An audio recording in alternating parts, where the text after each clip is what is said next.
vous avez confiance, vous n'êtes pas déçu, puisque vous avez ma preuve, il y a quoi, il y a une façon dans le nationalisme total, le patriotisme est caractérisé dans un esprit révolutionnaire.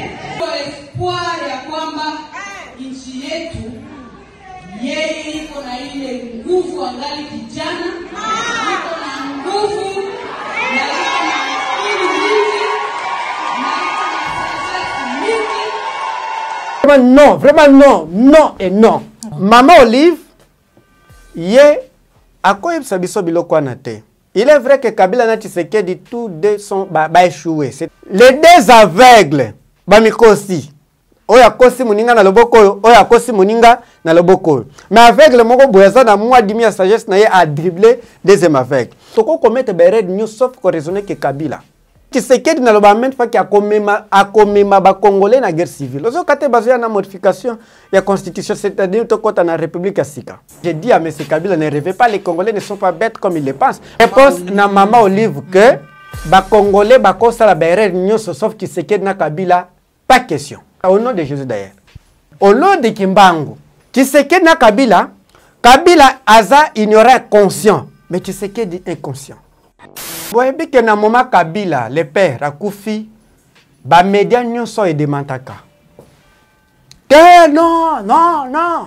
Ils ont des corrompus comme devise, mensonge. Et bah forcé penzambe mingi pour andima 11e commandement. C'est quoi? Oui, ils ont le Lukuta. Et comme le Lukuta, 11e net commandement. Tshisekedi est malade. Tous les ba mythomane te. Malade na yakala. Amela Mbondo. Na toi Congolais aller au Vandi na Kagame na Museveni Robima Malunga, je ne pense pas franchement. Kabila le père aller na Museveni na Kagame. Asuka wapi? Buzumuna te Congo za libabe. Buzumuna te za malédiction. Il nous a imposé la malédiction en tête du pays, qui s'appelle M. Félix Tshisekedi. C'est Joseph Kabila. Quand on lit Kabila, makambu nyonso. Sauf Félix Tshisekedi, président de la République. Tel M. Tshisekedi, qui ne maîtrise pas la politique. C'est un aveugle politique. C'est comme Mbokango Totambo un peu na moi loyingi. C'est bon, mon pena ba que ça la stage de la présidence de la République. Kabila nous a donné un monsieur qui n'a jamais géré ndeko. Toko kende wapi pays yango tozali su PIB na biso yango ezokita. Que devise ya pouvoir o ya administration qui sait que déjà le kuta. Eza escroquerie. Eza complicité. Ya nation.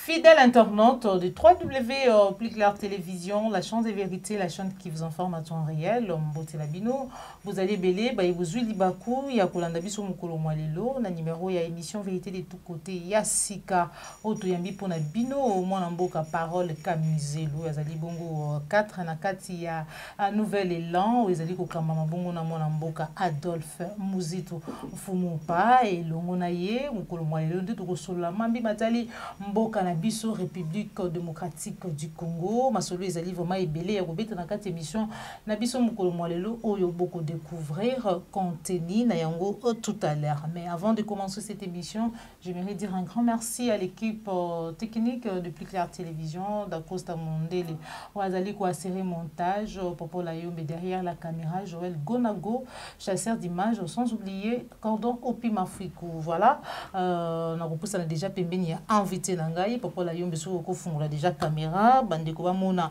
mboka Parole Kamizelo bazali ko sepela na lolenge oyo azali ko pesa makanisi na ye. Merci na banyoso bokomela kinga bi maman Joël Kombe bilongi ya sika bato ya bwanya ko sala vraiment malamu wana ndezali etumba na biso ya ko memela kabino bayo bazali ko banza malamu ba ko bunda malamu pona mboka na biso République démocratique du Congo. Mboka Parole Kamizelo mbote na yo.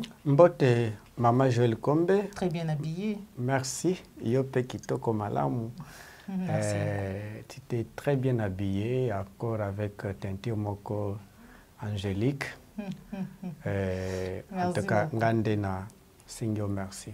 Ndingo lataki honoré pe bafa, bonne fête aussi à ma maman. La souhaité pe maman ya botangai bonne fête maman Ndongo. Na koye bisande ba congolais, au monique na ye kokoma na moi retard. Les jours à venir, Kinshasa to memami tuka na mitu. Ah bon? Oui. Dans un centre la seule ville au monde, ils ont un centre-ville moko. Ce qui botangi tribune excellence Muzito, Kinshasa a fait au paradis, vous verrez qu'il a tout écrit. Parce que le Premier ministre en soi, il a pouvoir d'être président de la République. Le Premier ministre a un sous-titre, il y a président, il y a République. Il exécute. Il nous a proposé une tribune en disant que Toko ko rêve ndenge ba ninga ba Sénégalais ba rêve ko créer deuxième Dakar. Toza na ville où eza na population plus que Rwanda. Presque 12 millions. Mais toza na centre-ville moko. Et banzela paye bien ezate. En même temps, chaque jour au moins, où eza conséquence logique, chaque jour au moins toko sa mituka. Petoko boy sate que ça eko salemate. Nde gouverneur se prévoir. Tolinga ki ke maluku où eza na grand espace et comme un deuxième centre-ville ya monene. Penalinga na faire comprendre aux Congolais que un moment Mbosso a 12 millions pour la session extraordinaire. Or 12 millions, je pense, dans la technicien dans le domaine, bako sala ouenze marché net liberté. C'est-à-dire bako créer côté mususu paye bien, soit batongi ba ministère côté mususu, ba entreprise côté mususu, to bimi na tongo boye mas Tiangu, bazo kende côté na bango, Lukunga, bazo kende côté boye, mais auto sala ndenge ni Lukunga, Tiangu, biso nyonso direction moko. Ok. Na poko biso nyonso tozonga direction moko. Dans les jours à venir, tout que batelo yenge baza na pouvoir. Ba bien le côté. Na pes exemple simple. Pour nettoyer la ville à Kinshasa, n'a pas ça un exemple à Congo Brazza. N'a pas ça même à Abidjan. Bazan a budget et assainissement. Mais biso to na budget. Mais bozo ke benga et doxi yaou, mon ami grand-père que j'aime beaucoup, aya ko ça la publicité. Vous ne voyez pas que le Congo est condamné na ignorance moko notoire. Yango na tribune on a publié na l'exemple, na le commis première phrase depuis 1960. Congo est en première légitimité. Mais les Congolais, nous oublions que depuis 1960, nous avons un problème sous il y a incompétence. Nous avons des malades. Il y a incompétence et légitimité. Cela nous bloque. Mais avec ces pouvoirs, je ne vois pas que va résoudre des problèmes. Jamais. Je ne vois pas ces pouvoirs. Pourquoi, excusez madame, au monde qui est actif, mbongo est kotak, passif, o e bimaka, o ezo bima na pays et l'équipe mingi que o ezo kota. C'est-à-dire, ce que aujourd'hui parlement, aujourd'hui Sensa, aujourd'hui président Tshisekedi avec 1096 conseillers du jamais vu au monde, aujourd'hui nombre de ministres dans le monde tozaba premier, en même temps nous avons un budget de 3,7 milliards, budget interne, eh bien, avec ces pouvoirs, vraiment, c'est difficile. D'ailleurs, je ne peux pas rêver d'ailleurs. Merci beaucoup. Tout sur le Mboka, mon Mboka parole Kamizelu. Ba Congolais bazalaki vraiment kotuna mutuna ou ya koyeba chaque fois bazali komonaka mama Olive Lembe moi si ancien président de la République kosalaka ba action sociale babengi mama sociale et surtout na ngambu ya ba artiste ya comédien mais aussi à un certain moment ayeko banda vraiment kokita kotenir kosalaka moi ba discours ya encouragement mais kasi finalement on dirait mutu mo toboli bibo yango oyo batu bazali komituna soki ezalaki vraiment nini alobi na peuple congolais na ngambu ya kalemi ete sengeli basala confiance ba redonner ba refaire confiance à l'ancien président de la République Joseph Kabila ou azali jeune azali na possibilité ya kokamba mboka na biso. Qu'est-ce que ça veut dire? Analyse ni nous allons ko sala face na discours wana na insister tena mumupe confiance hamutakuwa déçu puisque muko na mapreuve ya kwamba ndani ya ile façon yake dans le nationalisme total, le patriotisme yenye na mukarakterize dans un esprit révolutionnaire chini ya vision ya autoprise en charge dans l'organisation totale ya kila kitu, ana mérité confiance yetu sie wote.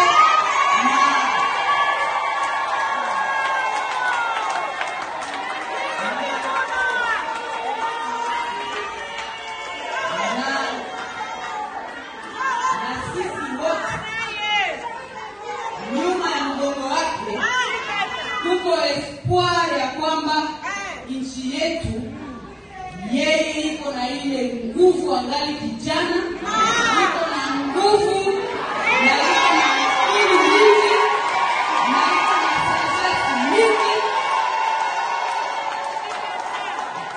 kuile upendo ya nchi yake ya kuweza kuikalisha, kustabilize vitu, kutumikia nchi asiangali kijana. Avant de répondre à la question, tu vas savoir ba comédien. Bakunda abino na mama Olive Lembe, mais basunga abino te boki na hôpital. Mama Olive Lembe na kabila ba gera ki pays oyo. Na mona kite ba organiser ba protéger ba œuvre ya ba comédien pour ba zwaka droit d'auteur na bango même ba musicien. Bozo zwa pour nani mbongo na bino anate ba œuvre na bino tozo etizango d'une manière abusive. Et bien conséquence c'est que boza na moyen te soki obeli oza na mbongo te toke yaki akundio. Ça c'est quel peuple mon Dieu? C'est quel peuple? Toke ne maintenant ma kamba confiance. Qui nous a imposé la malédiction en tête du pays, qui s'appelle M. Félix Tshisekedi, c'est Joseph Kabila. Madame, est-ce que vous savez que Toko Limsa Kabila makambu nyonso, sauf Félix Tshisekedi, président de la République. À cause de la quand même malédiction, pour Azali Mwanamboka, Bundipe, pour Nabesomi Amboka. Kobunda, Mwanamboka, oui. N'appelle yo kaka exemple ya Zelensky. Comédien qui ne connaît pas la politique, comment on côté même Ukraine. Tel M. Tshisekedi qui ne maîtrise pas la politique. C'est un aveugle politique. C'est comme Mbokango Totambo un peu na moi loyingi. Est-ce que M. Félix Tshisekedi peut être vraiment président de la République?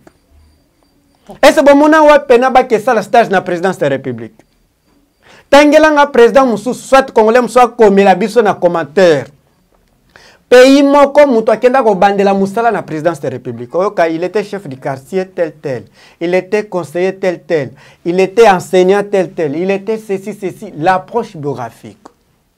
Mais Kabila nous a donné un message qui n'a jamais géré ndeko. Toko kende wapi pays yango tozali su PIB na biso yango ezokita. Armée yango ezo yebate. Ezo kende wapi na 9e place à 11e place. Tous à sécuriser. A gagné 5 places. Non, merci madame. Ils faux. Faux et archi faux. Ils ont manipulation de l'opinion. N'a pas exemple simple. Et puis que bateau conseille même que réserve d'importation na biso 3,3 milliards de dollars. C'est pratiquement impossible. Ce qui n'a qu'aussi, comme la biso na commentaire. Soit bino peut encore contredire ngai. En me disant la vérité, vous allez me contredire. Toi ya dollar les a combien? Na biso toi ya dollar. Kota na kati. Pusa na pembeni to solo. Toi ya dollar inflation ezali lelo. Osomona ke dollar ezomata. Avec excellence Muzito to lo bakaka. Wana ezaki ba chiffre ba pesa ki ezaki ko bala na réalité. Ezaki 1,7 milliard. Na 1 milliard, 6 na 1,6 milliard, au monde qui avantage c'est que dans toute la République de la Canonade. Babé na mbongo na ba semaine, batango ba semaine, première semaine, deuxième semaine, troisième semaine, quatrième semaine, cinquième semaine, net excellence Muzito comme ça na 6e semaine. Babé ezaki félicitations parce que historiquement parlant, nanto commissaire réserve na bisoté même na 3 semaines. Nous avons même le même professeur Charles Gave azo démontré que Poutine Russie aza na réserve ya 2 ans, c'est-à-dire batanga ngo na ba 2 ans. Biso toza na réserve utopique ezala mais toza na inflation. Cela peut dire à quoi? Cela veut dire ceci. Eza lokuta yango mona mais c'est Tshisekedi alinga ki atiana nani na le terme m'échappe toujours ba cousin na ye. Banque centrale cousin, cousine et ministre de Finances cousin, eh bien, pour que bakoko kosa ba chiffre ndeni ni balingi, muta contredire bango ezate. Et vous êtes sans oublier que devise ya pouvoir o ya administration Tshisekedi déjà le kuta. Eza escroquerie. Eza complicité ya nation. Ceux qui tozalaki na Corée du Nord. Ceux qui tozalaki na Iran, ndeko. Pouvoir bato bazo gérer pouvoir balinga baza lapidable. Voilà. Tozongi pa Maman Olive. Maman Olive ye akoyebisa biso biloko na te. Il est vrai que Kabila na Tshisekedi tous deux sont échoués. C'est-à-dire quoi ba na classe pour comprendre bien. Kabila a échoué avec 35%. Mais Tshisekedi échoue avec 15%. Donc les Congolais ba monique oyazoki 35%. C'est ça non? Oyazoki 35%. Aza bien plus que 15%. Maintenant, et là on ba Congolais que si vous ne voulez pas la malédiction Korezona Kango PT, Tshisekedi Kabila égale 1. Est-ce que vous savez que Kabila a fait 20 ans, madame? Pas 18 à 20 ans. Parce que les 2 ans, Tshisekedi, c'est Kabila qui gérait. C'est lui qui obtenait même les postes régaliens. Donc, c'est comme si on soutenir Bazali Gosenga et Baba qui s'est laïé pour objectif, peut-être il y a Baba Gosenga changement à la constitution, Bazali pour être géré pendant 3 ans jusqu'à-là. C'est comme si Ningo Lobia a inani. Non, non. Ils ont profité de l'ignorance, il y a M. Tshisekedi. Comme je vous l'avais dit, Tshisekedi n'a jamais, je ne maîtrise rien. Donc, Beskoka qui est 2 ans. C'était Beskoka qui est 2 ans, pas Kabila. Il ne connaissait pas Yabanos Talango Kanalueng. Mais il y a subir conséquences, il y a bilan. Mais dans le principe, bilan, on est Kabila. Dans le principe. Donc, on a que les 2 aveugles, Bamikosi, oya kosi muninga na loboko oya kosi muninga na loboko mais avec le moko boyaza na moi dimi ya sagesse na ye a dribbler deuxième aveugle. C'est-à-dire quoi? Ba Congolais bakoko commettre bakoko toko commettre bered new sauf ko raisonner que Kabila nde a tele biso Tshisekedi.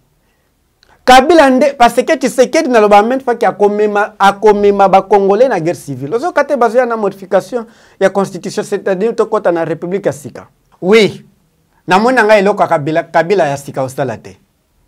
Kabila n'a pas doté les pays avec l'administration. Mais ceux qui réforment bien, j'ai dit à M. Kabila, ne rêvez pas, les Congolais ne sont pas bêtes comme ils le pensent. Parce que yonde Kabila nde géré Tshisekedi, yonde au téléguidara Tshisekedi. Tala na union des corrompus. Batanani baye. Balambert Mendana, union des corrompus, madame. Yo, on a déjà, nani corruption est la sacrée. Le côté comme sacré. Au bien, tu as changé français. Moi, je suis jaloux avec la terminologie française. C'est union des corrompus, ce sont des comédiens qui sont partis s'amuser. C'est nous, peuples, qui sommes négligents, les peuples observateurs. On les doit agir. Ceux qui ont un peuple éclairé, comme le disait Socrate, un peuple savant est difficile à gérer, un peuple idiot est facile à gérer. Je ne dis pas que nous sommes idiots, au moins tout ça ma casquette comme un peuple savant pour que tous allent éveiller, mais tout ça moyen ezakayango. Madame, je comprends. Réponse na Maman Olive que ba Congolais ba kosa la berre nyoso sauf qui c'est que na Kabila pas question.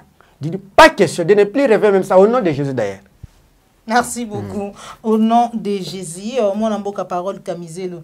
Oyambi yango ndenge nini tango yoki sango ya article ya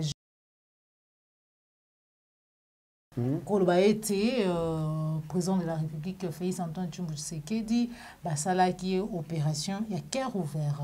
Qui plusieurs médias, notamment proches, il y a président de la République, en fait c'est officiel, qui est président de la République à Tikali pour subir opération Mokoti.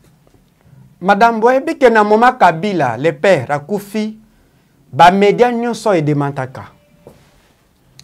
Non, non, non.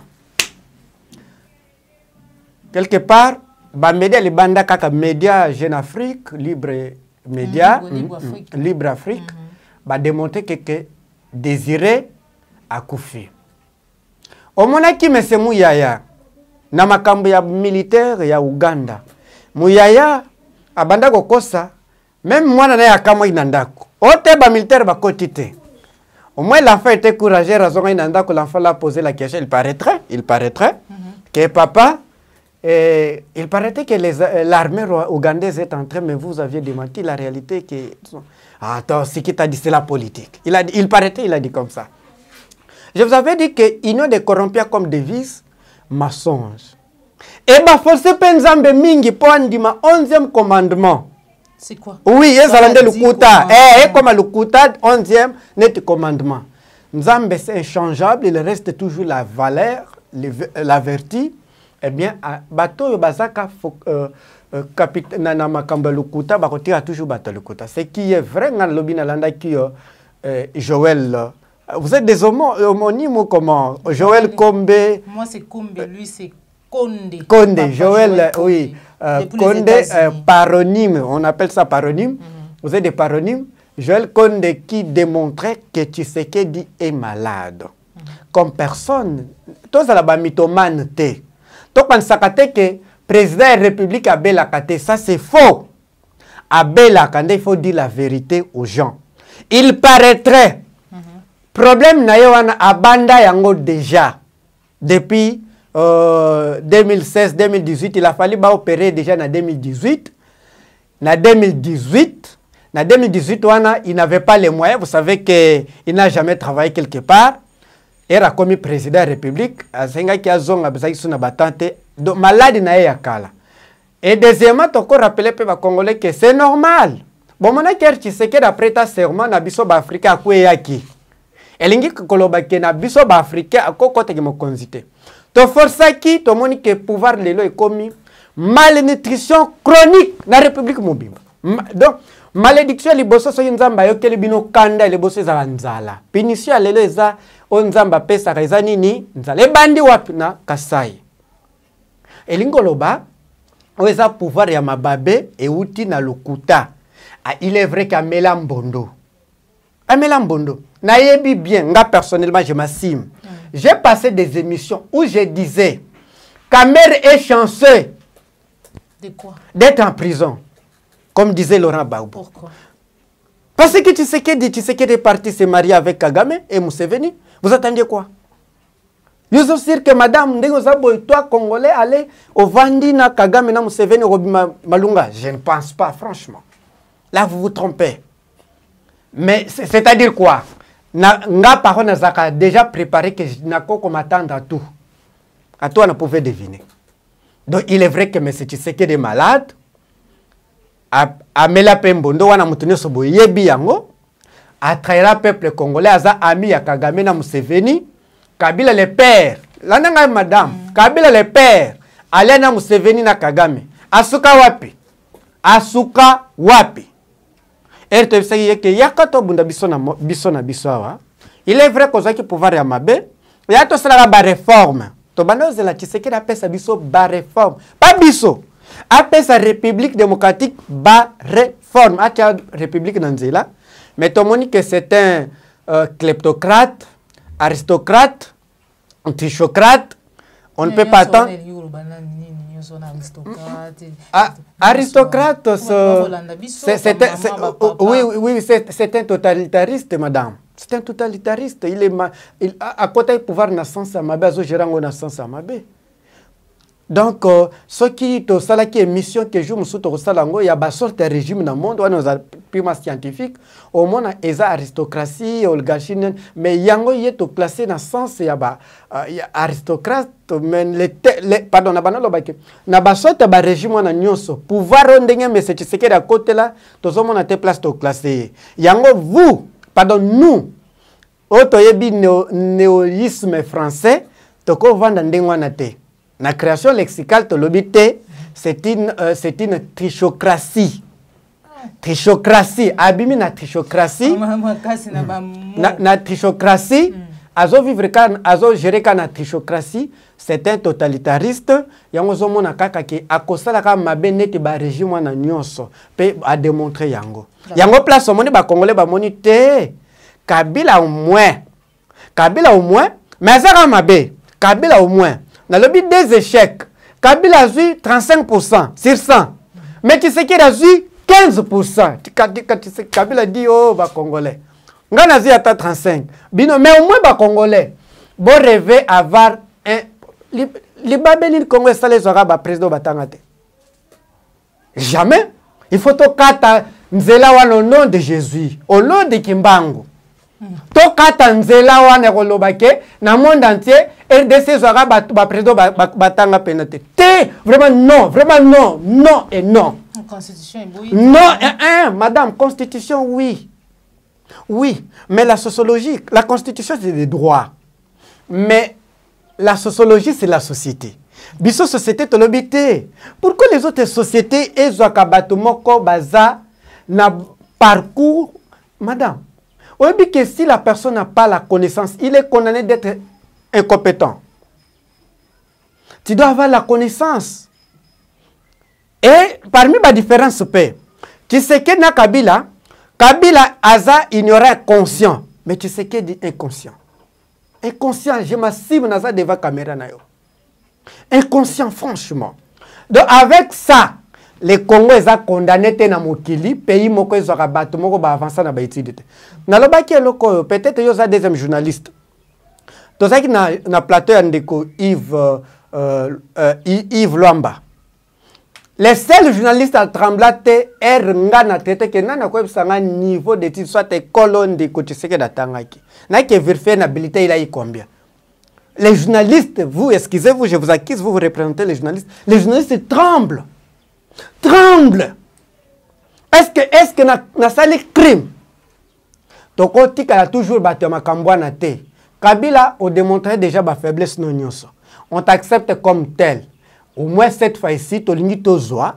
Muto ya sala déjà net na une grande entreprise, net Martin Fayulu ndiga sala na grande entreprise. Ngai parmi ba po na lingela Martin Fayulu. Parmi ba po on a lingela ka muzito. Na mona ka ke muzito parmi les premiers ministres baleka qui personne, je dis bien, personne o ya sala net muzito. Muzito je n'a pas ça peut différence na matata pono. Muzito laisse na matata pono 1,6 milliard il y a réserve d'échange. Mais matata part il y a un premier ministre Badi Banga, non? Badi Banga, Botuna Matata Pono. Il a laissé combien de réserves d'importation? Conséquence, dollar et l'ongwa qui nous a ça combien? 160. Na principe, mais c'est Matata Pono, Bako landele te pona makamba bukanga lonzo. Matata Pono, il faut pas landele pona réserve d'importation. Ngai, avec mon conseiller juridique, Maître Arnold, ce qui est basé sur un bon juriste, il a fallu porter plainte. Premier ministre en place. Parce que Matata Pono a agi comme Premier ministre, comme témoin du gouvernement. Alors. Donc, madame, s'il vous plaît, Nassi Saboye, réserve d'importation, mais c'est Mouzito a tiqué la Matata Pono. Oui, nazo kende. Fayulu, to kende pona Fayulu nandimaye pona nini. Ezaka pona Fayulu te. Nathalie ke parcours naïe, approche biographique. Mouto a sala lettre. À contredire l'approche biographique est une approche négligeable. Donc ceux qui vont négliger au moins côté tokei. Na moni kazaki asali na grande entreprise. Ba benga ni yete, ba licencié yete. Asali abimi obi oui. Muto era asali na entreprise on abimi, so yibo pesi ye pays. Pas na adresse ba benyango, ba benga ni pas Faden House. Azana adresse. Yebisangai bao bazana pouvoir lelo adresse na bafongo ava kende ba benga bango ba président basalaka wapi. Est-ce que mutone bo comme ce président bozomo na te Congo za libabe bozomo na te za malédiction. Donc pour décesser oui bachaka mutwana non bachaka mutwana ki asala boko asala te bazako bunda pona mboka te madame nga netinga na bunda pona mboka non soko tuninga na za chômeur te na bunda pona mboka, naza universitaire, naza scientifique. Elingo loba Tshisekedi, le père Etienne disait ceci. Abana ça va combattre bavandi ba koma kokumba moto. Moto eza nango entreprise te. Moto oboma na hémorroïde. Moto ekokimiso mama na ndako bino ba congolais. Moto eza musala te. Abana ça bango ke malgré bozo ya koto bokenda kotanga pe. Bokenda kotanga so ito pouvoir ba rozwa bino po bo résoudre des problèmes ya pays mais avec la connaissance. Etienne disait ça. Mais kota la lelo, to so kende wapi madame, to sali nini? Lelo pays eza géré na ba frapper, voilà. Pouvoir de ba frapper. Voilà le terme on a bandaolo. Pouvoir de ba frapper. Au moni to za son dignité. Te.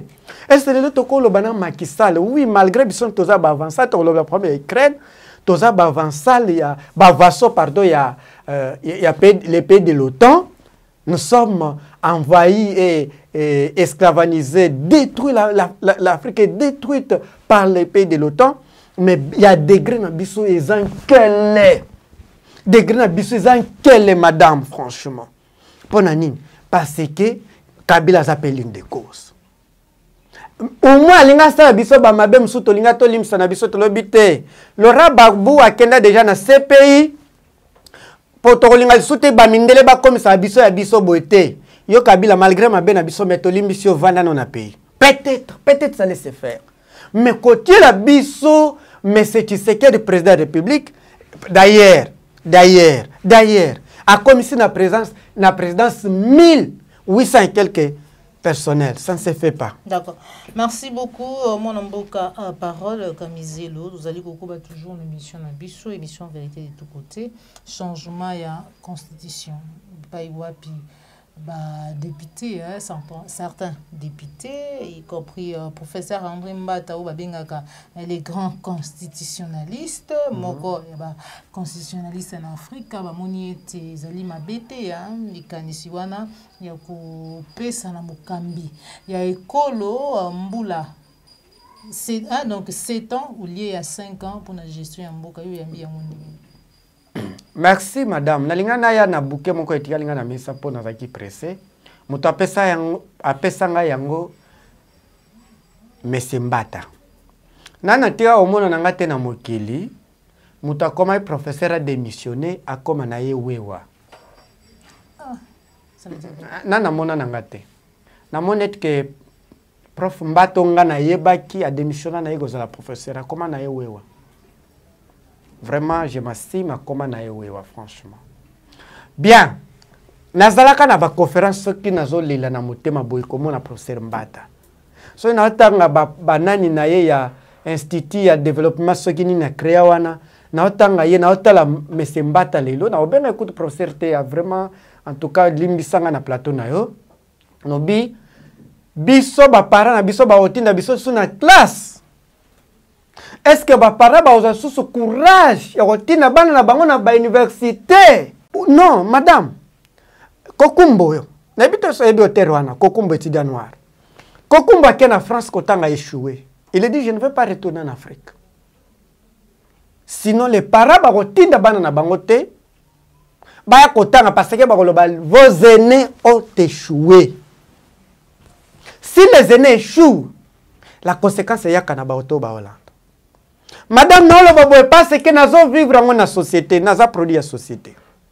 Nous avons comment les parents bazolo ba université on a otinda yo tika na papa.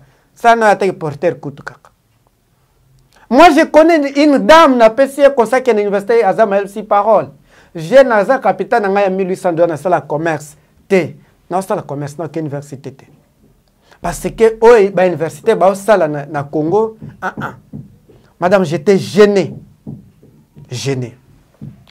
Comme modifier la constitution, parlons-en. Nini et Salaki ke Kabila tia force commune à Maluku, comme modifier la constitution. Différence ni ezante Kabila na Tshisekedi, bangoni soza ba Congolais. Soro tochaki Kabila, soro Kabila zwaki est Tshisekedi a ozango triple fois. Na répondre à la question nyoso. Mais c'est Mbata. Ezate ki tozana problème na prof nani l'autre là Boshab a dit à M. Mbata Kengai na commis livre pour na Kabila za na pouvoir. Ce qui Mbata veut me contredire a publié. Il n'a jamais publié, madame. Il n'a jamais publié. Ce qui lobby to telemela qui professeur wana mususu na yepe to telemela. Donc on modifie la constitution. Oui, il y a des aspects qu'on peut modifier. Parce qu'il y a des articles intangibles. Net mandat président de la République. Elingi Koloba, ce qui est l'automodifié la constitution. Am ya constitution eza modifié. To komi na République ya Sika. Elingi Koloba, ba mandat nyo se Tshisekedi eza annulé. Mandat onyo se Tshisekedi eza annulé. Il passe comme Ouattara. Ba benango eza pe sorte ya coup d'état civil. Na principe mais c'est Mbata na disciple na ye balingi basala coup d'état civil. La tragédie congolaise dans les bibliothèques. Chers compatriotes congolais et amis du Congo, comme nous le savons tous, la République démocratique du Congo connaît la pire tragédie de l'histoire de l'humanité depuis la Seconde Guerre mondiale. Mais la communauté internationale fait la sourde oreille et l'aveugle. Pour ne pas être complices, vous et nous, de ces silences coupables, la Convention des Congolais pour la démocratie et la paix, CCDP en sigle, lance l'opération La tragédie congolaise dans les bibliothèques. Cette dernière a pour but de fournir aux bibliothèques universitaires des livres qui parlent de la tragédie congolaise. Nous vous invitons donc à soutenir cette action en nous achetant ces livres afin de diffuser le malheur du peuple congolais dans le monde entier. Nous comptons sur votre soutien. Merci. Et coup d'état civil, les a préparation à coup d'état militaire. Lobby romona lobby bakangi bango babeti bango na ba militaire. Nous les politiciens civils tozala haïs par la population, par les militaires. D'être au bon sanzela pour na ba militaire pour na tos excusez avec les termes buzoba to sala. Buzoba nezaka bisote bango te ba subir biso nyonso. Na ilingi na bisa bango boy. Peuple congolais. Tshisekedi azali baku ya histoire. Ko modifier constitution am nango ezaneti motema yango wana. Ceux qui ba modifier yango do to basculer to changer to changer to côté na République ya Sika ba mandat nyo seza annulé au mona ke Tshisekedi aza na droit ya koya lisusu. Eh bien boyebi déjà ke batiaki cousin na bango Kadima na cour constitutionnelle Tshisekedi to Kabila mutu aza na droit ya koya lisusu. Tous les deux bango ne sont pas postulés. Mais ce qui est vrai, to lobi ke soyi to sali ba réforme bien, les Congolais ne sont pas bêtes comme nous le pensons. Ba ko voter ni Kabila ni Tshisekedi, c'est Martin Fayulu Adolphe Mozito. Merci beaucoup. Nous sommes arrivés à la fin de notre émission. Dossier à Russie, na Ukraine. Comme il analyse aux alliés actuels parce qu'ils allaient évoluer chaque jour. Il y a ce qu'ils allaient au bout. Oui. Dossier à Russie, moi personnellement, je soutiens Poutine. Parce que mon désert qui divisé depuis 1945 na deux blocs qui na histoire à Moulaïté. Bloc de l'Est et bloc de l'Ouest. Bloc de l'Est et Kopanzana vers les 1990, eh bien, occidentaux, les pays de l'OTAN, organisation du traité Atlantique du Nord, chapeauté na États-Unis, yokana bayebisa Mikhail Gorbatchev boy. Aucun pays ancien Union soviétique bako adhéré wapi na OTAN. Ceux qui bango bako adhéré na Union européenne, ceux qui adhéré na Union européenne, balamoko comme membre pays de l'OTAN. C'est-à-dire quoi? Vous avez avantage nyo ce que France na Allemagne, États-Unis a ozo mindu ki na ye, aye acheli bino na tout moment. Madame, et recommandé ngwana na 1999 les pays de l'OTAN intégré 3 pays. République tchèque, Hongrie, na Pologne, oui, 3. Bakoti na OTAN. Dès que bakoti boye, les pays de l'OTAN, les États-Unis, ils ici na bango bâti. C'était comme ça, banda ko pusra ndambu 2004 ba intégré na oloba mingi te pona temps. Maintenant comment quitter Ukraine? Ukraine, la Russie, anthropologiquement parlant, ici j'ai fait allusion à l'anthropologie culturelle, historiquement parlant, c'est le même peuple. Dans une anthroponymie, il y a Poutine, na président ukrainien. Poutine, comment on a Vladimir Poutine. Président ukrainien, bengi Volodymyr. Vous attendez, non? Hein? C'est même anthroponymie, presque. C'est un seul peuple. Poutine dit ceci, en 2014. Totika Ukraine tika la zone neutre. Parce que Ukraine to kangami na eming, bon encercler biso déjà. Parce que ceux qui Ukraine adhéré na l'Union européenne, c'est-à-dire na pays de l'OTAN, les États-Unis peuvent nous attaquer na écart, il y a quelques kilomètres, 7 kilomètres attaquer déjà. Na 30 minutes attaquer Moscou, capitale il y a Russie. Depuis 2014, la diplomatie a montré sa limite. Mais au moins, Poutine était prévoyant parce que à lobby jour bino bokoloba que lobby bozo wa adhérer na l'Union européenne, moi je vous attaque aujourd'hui. J'attaque l'Ukraine aujourd'hui. Parce que ceux qui n'a tiki bino bokoti mbala moko États-Unis au côté la bino comme 3e guerre mondiale. Yango ya sala qui a dévancé bango. Na sens de l'estime défense. Et c'est bango non. Si tu lali AFC ba patriote, si tu lali toko kufa ndenge ba commissaire Russie ndenge ba commissaire Libye. Bako commissaire Russie ndenge ba commissaire Afrique toilette. Parce que invention bon ben ngo nini? Invasion le terme si on m'arrive beaucoup. L'invasion il y a Russie, biso tous envahis les pays de l'OTAN. L'Afrique est plus envahie que l'Ukraine d'ailleurs. Parce que au moment que ba rebelle nyonso, ba djihadiste nyonso oyo baza en Afrique, financés par des pays de l'OTAN. Les pays de l'OTAN, ce sont eux qui construisent, qui fabriquent les armes. Et ils partent les déposer dans Qatar. Qatar a attaqué les djihadistes. N'a pas ça exemple simple, il y a RDC, il y a Mali qui a côté peut-être. Bissot est un embargo. Mais les rebelles qui sont à Minduki, France a producteur de Minduki. Ce sont des pays vaillous. Ce sont des pays destructeurs. Ce sont des pays qui, au moins, salité nous sommes dans la ville de l'Afrique. Ville nous sommes menés en Afrique. C'est l'OTAN qui nous cause ça. Maintenant, Poutine dit non. Sinon, tu recommandes l'Afrique. Sinon, tu recommandes le boy. Yango moni, bazaki na plan boy. Erba moni Russie a komi kokota mingi na Afrique.